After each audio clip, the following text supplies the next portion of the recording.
Saudara-saudara yang terkasih dalam Tuhan Yesus Kristus, kita akan membaca firman Tuhan walaupun melalui video, tetap kita akan membacanya secara bergantian. Firman Tuhan diambil dari Mazmur 42 ayat 1 sampai dengan yang ke-6. Mazmur 42 ayat 1 sampai dengan yang ke-6. Kita akan membacanya secara bergantian, terlebih dahulu dari saya ayat yang ganjil dan saudara kemudian ayat yang genap. Mazmur 42 ayat 1 sampai dengan yang ke-6. Untuk pemimpin biduan, nyanyian pengajaran Bani Korah. Seperti rusa yang merindukan sungai yang berair, demikianlah jiwaku merindukan Engkau, ya Allah. Jiwaku haus kepada Allah yang hidup. Bilakah aku boleh datang melihat Allah? Air mataku menjadi makananku siang dan malam, karena setiap hari orang berkata kepadaku, di mana Allahmu? Inilah yang hendak ku ingat, sementara jiwaku gundah gulana. Bagaimana aku berjalan maju dalam kepadatan manusia, mendahului mereka melangkah ke rumah Allah dengan suara sorak-sorai dan nyanyian syukur dalam keramaian orang-orang yang mengadakan perayaan. Ayat terakhir kita bersama-sama. Mengapa engkau tertekan, hai jiwaku, dan gelisah di dalam diriku? Berharaplah kepada Allah, sebab aku akan bersyukur lagi kepadanya, penolongku dan Allahku. Sampai demikian firman Tuhan. Berbahagialah mereka yang mendengar firman Tuhan, yang memeliharanya serta melakukannya di dalam kehidupannya sehari-hari. Amin. Saudara-saudara yang terkasih di dalam Tuhan Yesus Kristus, seperti biasa saya akan menyapa saudara dengan shalom dan saudara akan menjawabnya syukur puji Tuhan. Siap ya? Shalom, syukur puji Tuhan. Sekali lagi ya, shalom, syukur puji Tuhan. Ya, walaupun kondisi begini, tetapi pengharapan tetap datang ya. Pengharapan, semangat untuk memuji Tuhan tetap harus ada. Saudara, saya hari ini akan secara khusus memperhatikan tema kita hari ini, dan nama minggu ini adalah Quasimodogeniti, dan temanya adalah jiwaku haus kepada Allah.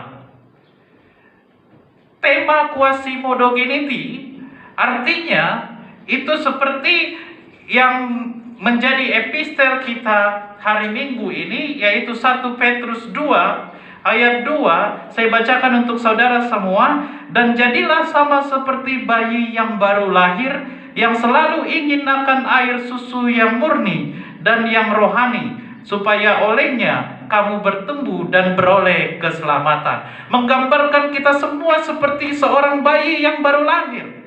Minggu lalu kita sudah memperingati Paskah, tonggak di mana seorang Kristen menjadi pengikut Kristus, memperoleh keselamatan. Peristiwa kebangkitan Kristus daripada kematian. Dan ini adalah minggu pertama dari Paskah, setelah Paskah. Saudara, itu makanya kenapa 1 Petrus 2 ayat 2 dikatakan jadilah sama seperti yang baru lahir, Quasimodogeniti. Ibarat telur yang pecah dan keluar makhluk baru. Karena itulah kita semua, setelah kita mengetahui bahwa Yesus Kristus, kita tahu bahwa Yesus Kristus mati untuk saya dan bangkit dari kuburan dan bangkit dari kematian. Dan itu yang membuat saya menjadi Kristen dan memperoleh keselamatan. Saudara, saya tahu kita akan mengatakan bahwa saya bukan bayi lagi. Saya sudah dari kecil, bahkan sudah dari kandungan pengikut Kristus. Orang tua saya Kristen. Saya tidak bisa diibaratkan seperti bayi yang Ibrani 5 ayat 12 katakan, seperti Kristen yang meminum susu, tidak memakan lagi yang keras. Saya adalah Kristen yang memakan yang keras itu, Pendeta. Saya ada dalam proses dewasa Kristen, bukan lagi bayi. Ya saya tahu.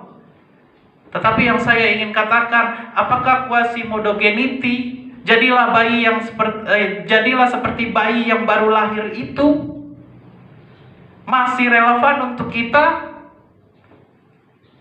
Masih. Kenapa? Karena saudara, hari ini kita diajak lagi untuk melihat seperti apa bayi yang baru lahir. Dan seperti itulah seharusnya seorang Kristen. Bayi yang baru lahir adalah makhluk yang sepenuhnya bergantung kepada ibunya. Dia bergantung vitaminnya, makanannya, minumannya, energinya, kekuatannya, semuanya bergantung kepada ibunya. Dia tidak pernah mengandalkan kemampuan pikirannya, tenaganya, apalagi kehendaknya. Dia tidak pernah menggandalkan itu semua. Dia mengandalkan seluruhnya kepada ibunya. Seperti itulah seorang Kristen. Makanya kita diajak hari ini untuk melihat, jadilah seperti yang baru lahir. Seorang Kristen haruslah bertumbuh senantiasa bergantung kepada Tuhan Yesus Kristus. Jangan mengandalkan segala bentuk kemampuan saudara. Meski saudara mampu, meski saudara secara jabatan mampu, meski saudara di kantor adalah direktur, meski saudara adalah seorang jenderal. Tetapi hari ini dikatakan, jadilah seperti bayi yang selalu mengandalkan ibunya. Jadilah seperti seseorang yang selalu mengandalkan Yesus Kristus. Jangan andalkan pikiranmu. Dan inilah Mazmur 42 ayat 1 sampai 6 ini kita diajak untuk memikirkan situasi itu. Kenapa? Karena situasinya persis sama seperti yang situasi kita hadapi hari ini. Situasinya sangat sulit. Dia pemazmur, ketika dia membuat mazmur ini, dia terbuang jauh di negeri orang. Saya tidak tahu alasannya kenapa dia bisa sampai terbuang jauh di negeri orang. Apakah dia memang dibuang karena tadinya dia di penjara dan untuk supaya mengingkari dia? Jadinya dia di penjara untuk supaya mengingkari dia dibuang jauh, seperti kayak tahanan politik ya, dibuang jauh. Saya tidak tahu. Tetapi yang pada kenyataannya yang kita bisa lihat di sini, hidupnya sangat susah. Dia menghadapi yang namanya pergumulan, keluhan, tekanan, dihimpit, dijepit. Dan diantaranya dituliskan di sini di ayat 11, seperti tikaman maut ke dalam tulangku, lawanku mencela aku sambil berkata kepadaku sepanjang hari, di mana Allahmu? Himpitan itu bukan hanya dalam bentuk psikis, juga dalam bentuk rohani, ketika kanan kiri depan belakang mempertanyakan agamanya, mempertanyakan imannya. Hatinya gusar karena dia ada di tempat yang sama sekali asing, dan dia tidak dalam posisi sebagaimana yang dia rindukan di tanahnya yang dahulu. Dia bisa datang ke bait Allah dan memuji nama Tuhan. Dia bisa datang ke kampung halamannya, dan kemudian banyak orang yang berbondong-bondong datang ke tempat bait Allah. Dia tidak bisa kembali merasakan itu. Dia tidak bisa mendengarkan suara puji-pujian yang selalu dikumandangkan di bait Allah, ataupun dia tidak bisa merasakan suara puji-pujian yang kepada Tuhan yang dikumandangkan oleh tetangga kanan kiri depan belakang. Ini suatu dunia yang berbeda. Bahkan tetangga kanan kiri depan belakang seperti menghimpit dia dan mengatakan bahwa oh, imanmu itu tidak betul. Di mana Allahmu? Ayat 11 itu. Dia sebagai orang buangan, secara psikis sudah ditekan, secara rohani juga dia ditekan, stres berat. Di mana-mana kita bisa lihat di situ. Dia dalam posisi stres berat. Ayat 10, kita bisa lihat ayat 10, ayat 11, ayat 4. Ayat 4 dikatakan air mataku menjadi makananku. Dan kemudian ayat 10 dikatakan aku berkata kepada Allah, mengapa engkau melupakan aku? Ayat 11, seperti tikaman maut ke dalam tulangku. Saudara, saya ingin kembalikan kepada saudara, apa yang saudara lakukan, apa yang saudara akan lakukan ketika saudara menghadapi seperti sekarang yang pemazmur hadapi. Dia tidak bisa lagi mendengar suara, dia merindukan bagaimana suara kor di gereja. Hari terakhir sebelum corona, kita begitu kompaknya, secara khusus Ina, Ama juga. Kita mulai merasakan bagaimana enaknya kor di gereja memuji nama Tuhan. Atau misalnya kita mulai merasakan bagaimana gereja kita mulai penuh, dan tiba-tiba cuk, corona melanda dan harus ibadah di rumah masing-masing. Sepertinya situasinya hampir sama. Dan saya yakin di antara kita, saya, semua majelis dan semua jemaat ada merindukan itu yang tidak terbendung sehingga membuatnya cukup stres. Atau faktor lain, sebagaimana pemazmur hadapi faktor ekonomi pastinya, pemutusan hubungan kerja, semua banyak usaha yang tutup. Bagaimana saudara mengalami sebagaimana pemazmur alami, bahwa faktor ekonomi dia juga tertekan, dia orang buangan, dia bukan pengusaha, yang besok mungkin dia terancam. Dan kita alami juga hari ini, bukan? Mungkin besok kita terancam. Kenapa? Karena tadinya ada pemasukan, tapi sekarang saya tidak bisa lagi. Karena hidup saya sebelumnya adalah gaji 1 hari untuk 1 hari. Secara khusus untuk supir online misalnya. Tidak bisa lagi. Bagaimana ini? Saya bisa merasakan bagaimana jeritan hati saudara. Saudara-saudara, apa yang bisa kita lihat dari pemazmur ini? Seperti setidaknya ada 3 hal mengapa dia bisa bangkit dari keterpurukan ini. Sebagaimana yang kita harapkan semua, kita bisa bangkit dari keterpurukan ini. Yang pertama, kita membaca ayat yang kedua. Ya, ayat yang kedua. Saya baca untuk saudara. Seperti rusa yang merindukan sungai yang berair, demikianlah jiwaku merindukan Engkau ya Allah. Rindu akan Tuhan. Seperti rusa. Saudara, kalau begitu hebatnya pemazmur menganalogikan rusa ini, karena rusa merindukan air, tidak seperti makhluk lain merindukan air. Ada hal yang tidak bisa kita bisa lihat dari rusa, karena kita menempatkannya kepada diri kita, tetapi rusa membutuhkan air jauh dari kita.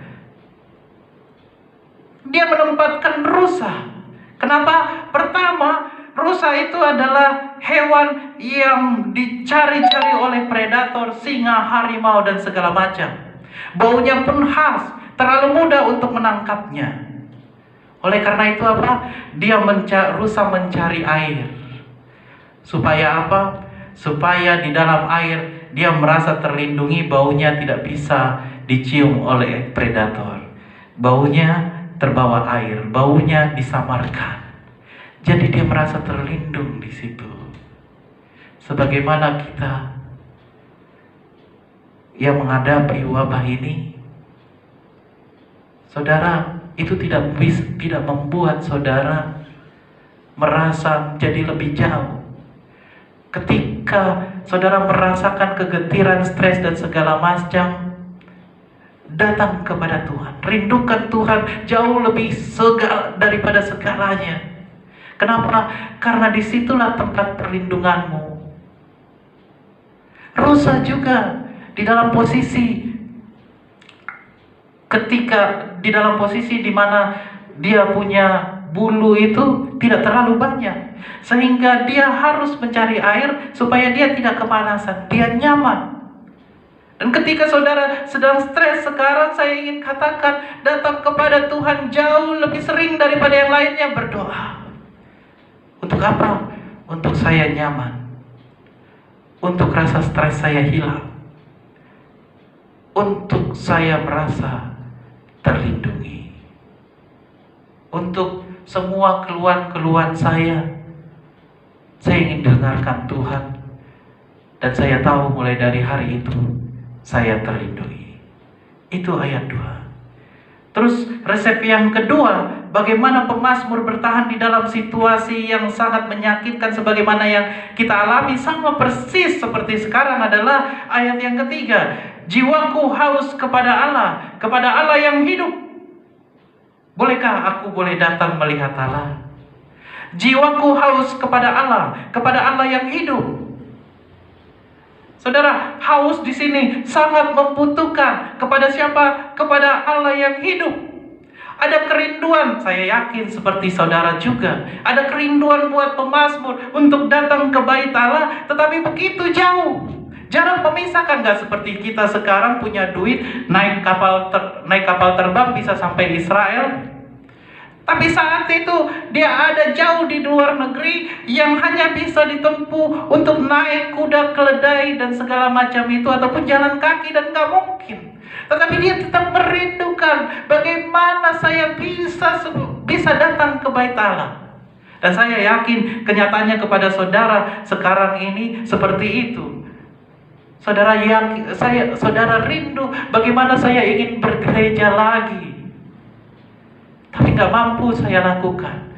Tapi dikatakan pemazmur, jiwaku haus kepada Allah yang hidup. Apa yang dia imani? Allah yang hidup. Kalau Allah itu yang mati, dia akan tetap di dalam rumah gereja dan tidak akan pergi kemana-mana. Tetapi dikatakan Allah yang hidup. Bukan dalam situasi di rumah saya akan buat mirip seperti gereja dengan dekorasi dan segala macam. Tetapi pemazmur ingin katakan, sepanjang hati saya buat seperti gereja, Allah akan datang kepada saya. Begitu. Walaupun saya di rumah, saya berdoa, dan hari ini saudara di rumah masing-masing bergereja. Tapi hati saudara buat seperti gereja yang haus akan Allah yang hidup. Ingat, dimanapun saudara berada, ketika saudara haus akan Allah yang hidup, dia akan datang ke dalam kehidupan saudara. Itu makanya pemazmur katakan, Allah yang hidup, Allahku Allah yang hidup. Dia bukan Allah yang mati, yang hanya berdiam di satu tempat. Dimanapun saya berada, selama saya menjadikan tubuh saya bait Allah, hati saya bait Allah, dia akan datang kepada saya, karena dia hidup dan datang. Bukan saya yang datang nyamperin, dia datang. Dan yang terakhir, ini yang paling saya suka adalah ayat yang ke-6. Mengapa engkau tertekan, hai jiwaku, dan gelisah di dalam diriku? Berharaplah kepada Allah, sebab aku akan bersyukur lagi kepadanya, penolongku dan Allahku. Saudara-saudara, macam penderitaan dia alami, sama seperti kita mengalami berbagai macam penderitaan hari ini. Saya yakin semua kita terdampak terhadap wabah virus corona ini. Semua. Satu negara, bahkan satu dunia. Secara khusus kita yang tadinya masih bisa napas untuk makan esok hari, kemungkinan saya yakin makin berat situasinya. Yang tadinya Anda adalah seorang wira swasta, pengusaha yang gampang untuk mendapatkan 1-2 juta dalam sehari, sekarang 200.000 pun sulit sekali. Seperti ingin menangis. Saya nggak kuat Tuhan, saya nggak kuat. Tapi dikatakan ayat 6, Mengapa engkau tertekan, hai jiwaku, dan gelisah di dalam diriku? Ini yang saya suka, berharaplah kepada Allah. Meski 1001 macam penderitaan yang saudara alami hari ini, sebagaimana pemazmur mengalami 1001 macam penderitaan yang dia alami, tetap air matanya dikatakan tercurah siang dan malam. Ayat 4, air mataku menjadi makananku siang dan malam, dia katakan. Ini seperti kalau bahasa Bataknya tarilu-ilu, siang pagi satu borngin. Apakah saudara seperti itu? Ketika saudara seperti itu, lihat resep dari pemazmur, berharaplah kepada Allah. Jangan hilang harapan kepada Tuhan, saudara. Jangan putus asa. Dan kemudian apa yang bisa menandakan bahwa saudara adalah seorang yang berharap? Dikatakan berharaplah kepada Allah sebab aku akan bersyukur. Ini rahasianya. Kalau orang berharap kepada manusia, dia akan nunggu dulu orang manusia itu nolong dia, baru bilang saya syukur, terima kasih. Tetapi berharap kepada Yesus Kristus dibalik. Saudara bersyukur dulu, baru kemudian harapan itu datang. Saudara berharap tandanya apa? Saudara bersyukur siang dan malam.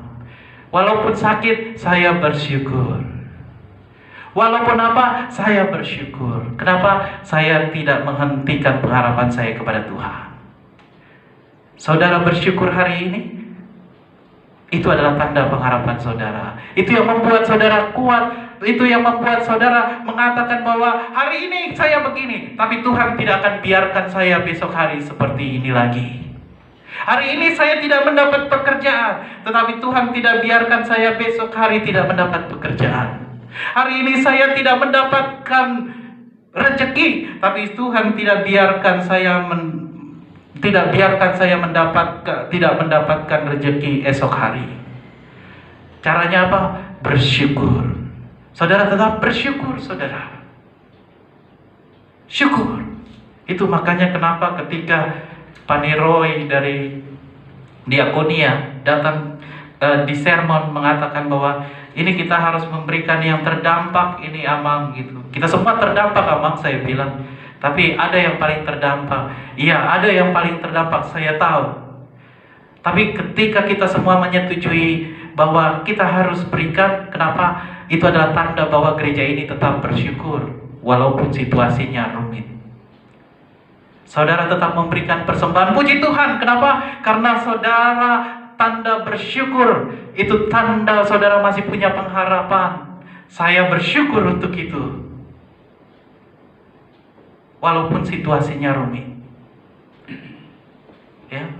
Saya suka juga ketika ada jemaat mengatakan, Amang, dari saya sekian untuk apa? Untuk dari saya ayam untuk disumbangkan. Saya tahu persis jemaat ini bukan orang yang cukup beruntung karena gajinya terpotong juga karena wabah virus corona ini, tapi saya tahu persis kenapa dia melakukan itu. Ini tanda rasa syukur saya bahwa Tuhan, saya baik. Dia gak akan biarkan saya tetap begini. Saudara-saudara, untuk kemudian hari saya ingin katakan kepada saudara, jangan hilang pengharapan itu. Caranya adalah balik. Bukan melihat bagaimana Tuhan akan lakukan dulu, tapi lihat tanda syukurmu, berikan yang terbaik. Itu tanda syukur saya untuk memberitahu Tuhan, saya tidak kehilangan harapan kepadamu. Semoga kita jemaat tetap berpengharapan dari awal, dan kita bisa melihat bagaimana Yesus membalikkan semua keadaan ini menjadi yang baik, menjadi yang berbahagia dan bersukacita untuk kita. Amin. Mari kita bersatu dalam doa. Tuhan Yesus, Tuhan kami, terpujilah Engkau ya Bapa, karena firman Tuhan yang indah yang Tuhan berikan untuk kami tidak berhenti berharap, untuk kami tidak berhenti haus akan firman Tuhan, walaupun kami tidak bisa datang ke gereja, karena Tuhan kami adalah Tuhan yang hidup. yang datang kepada kami di dalam situasi apapun.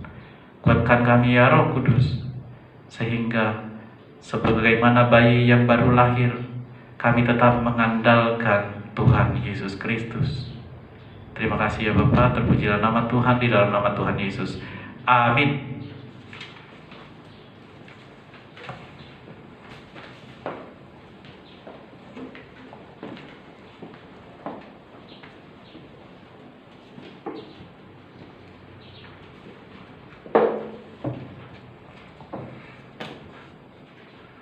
Mari kita lanjutkan memuji Tuhan kita dari Kidung Jemaat nomor 460 ayat yang pertama dan kedua sambil kita mengumpulkan persembahan.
Jemaat yang dikasihi Yesus Kristus, mari kita bangkit berdiri. Marilah kita memberikan persembahan ini kepada Tuhan, kita bersatu di dalam doa. Ya Tuhan, Allah Bapa kami yang bertahta di dalam kerajaan surga, Engkau Maha Pemurah dan Pemberi. Engkau telah menganugerahi kami dengan kasih setiamu, sehingga kami dapat hidup di dalam hari-hari yang telah kami lalui. Kami mengucap syukur di hadapan-Mu serta memuji kemurahan-Mu. Kami membawa persembahan kami, yaitu yang kami terima daripada-Mu juga. Terimalah ya Tuhan dan berkati serta kuduskan, supaya persembahan kami ini berguna bagi kehidupan gereja-Mu di dunia ini.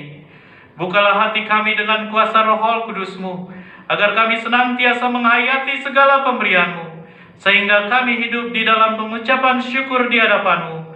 Karena anak-Mu, Tuhan Yesus Kristus dan penebus kami, kita berdoa doa yang diajarkan Tuhan Yesus kepada murid-muridnya, doa Bapa kami, kita ucapkan bersama-sama. Bapa kami yang di surga, dikuduskanlah nama-Mu, datanglah kerajaan-Mu, jadilah kehendak-Mu di bumi seperti di surga.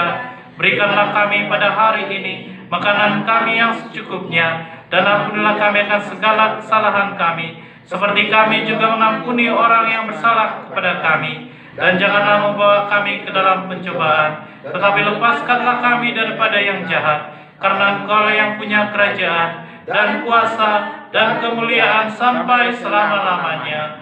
Amin. Jemaat, pulanglah dengan damai sejahtera, besertalah dengan berkat Tuhan. Kiranya Tuhan memberkati dan memelihara kamu. Tuhan menerangi kamu dengan wajah-Nya dan mengasihi kamu. Tuhan mengangkat wajah-Nya ke atas kamu, serta mengaruniai kamu dengan damai sejahtera. Amin.